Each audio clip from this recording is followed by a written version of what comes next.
Fellow demons, I have been looking over some of our human files, and it is cause for concern. We may have underestimated God and his creations. There are billions of humans now, and we have still managed to keep the majority in sin. There are too many humans. 50% of human reproduction is a result of teenage pregnancies, fornication and adultery. I think that would make us responsible for the high population.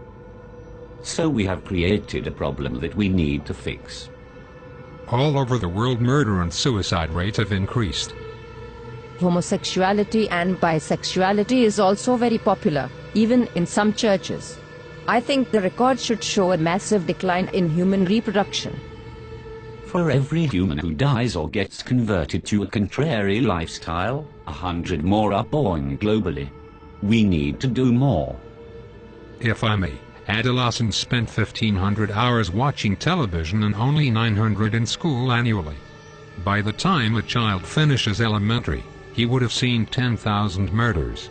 This figure would double by the end of high school. By the time a human reaches 40, he would have spent 10 years watching television. Impressive. But we still need to do more. Fellow demons, I want you to seriously consider what we are up against. It is not God's will that any human perish. He will do everything in his power to save them. It is our duty to make sure they perish. Am I making myself clear?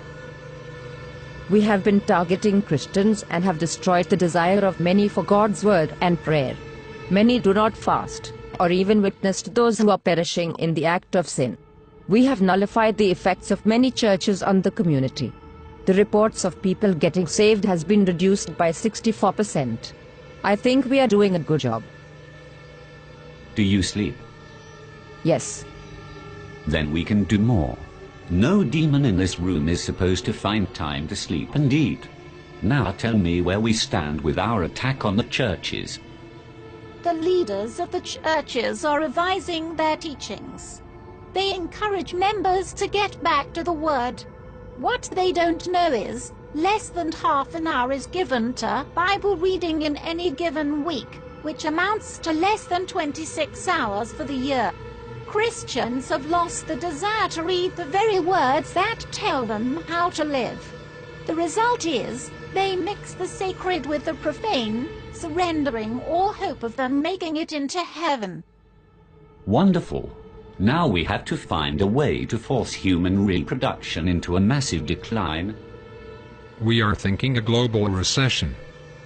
Making the cost of living so high, very few will be able to afford it, unless by dishonest means. The need for money will be so great, and job opportunities so limited, that crime and violence will escalate to alarming levels in many countries. Guns will fall off the market like chewing gums. The prisons will be overcrowded. The graves will expand like hell itself. That should take care of 15% of the population. What else do we have? We can use their own bodies against them. Worldwide pornography. We introduce this on all levels, from billboards to public newspapers. We make pornography an occupation, a career. We will make pornography freely accessible by everyone. It will become a way of life for many, a secret door to pleasure. Nudity is marketable. It is 80% of the population's interest. We start from the mild. A star girl in the daily newspaper, wearing nothing at the top.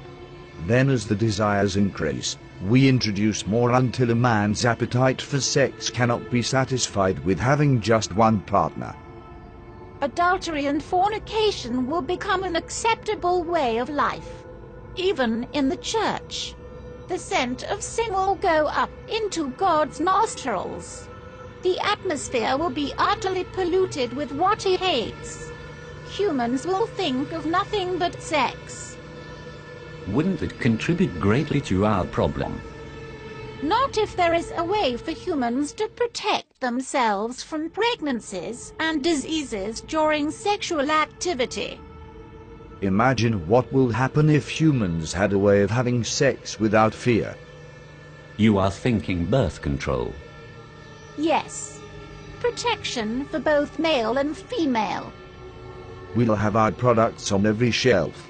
They'll stand out on their own and will be advertised in such a way that even Christians will be convinced. Once that is established, childbirth will decrease. And sexual activity will rise. Exactly. Sounds real good so far. What else do we have? There is something that we have noticed about these humans over the years. It seems like great emphasis is placed on self. They seem to have forgotten that self-denial is a prerequisite to a Christ-centered life. The self, it seems, have taken top priority. I expected as much. We think it would be good if we applied even greater pressure in this area. Spice up this world a bit.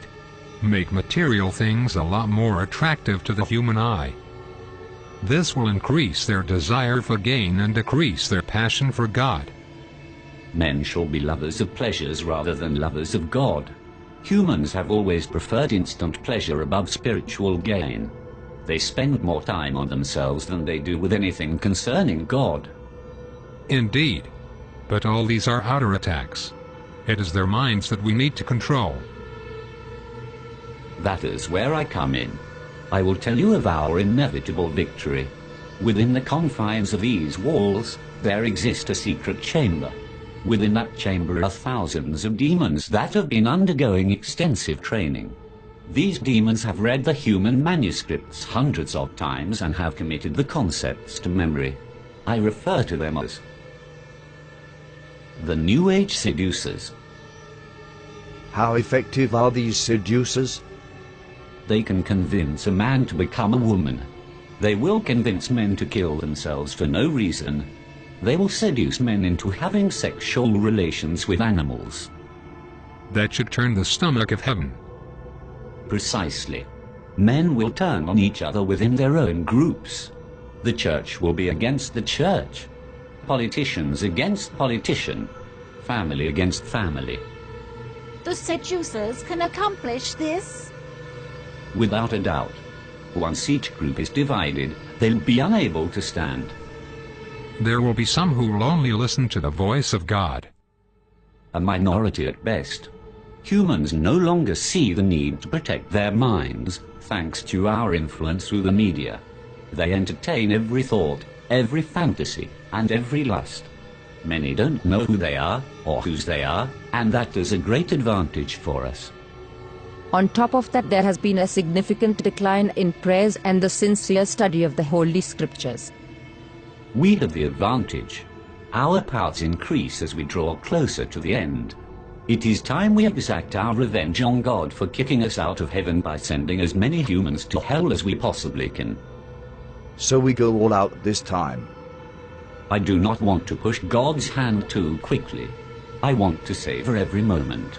I want to watch Jesus beg for these carnal beings till his heart bleeds again. I want him to watch as his children are reduced to godlessness. I want him to watch as his prized creation choose to fornicate and live adulterous lives. I want him to see the hungry die of starvation, the widows and orphans and those in prison go unvisited, and purity become a thing of the past. I want him to witness a 12-year-old giving birth to a child, and I want him to watch his precious believers spending hours before the television watching our programs and listening to our music and taking just a minute to brush the dust from their Bibles, while spending hours on Facebook and Twitter. I want him to witness them turning their backs on him for the pleasures of this life. Best of all, I want to watch him resist his own temptation to destroy this world again. Our victory is inevitable. Humans have proven time and time again that they are beyond redemption. They will share our fate in hell. I am convinced that we can still win this war. Arm yourselves, fellow demons. We go to war.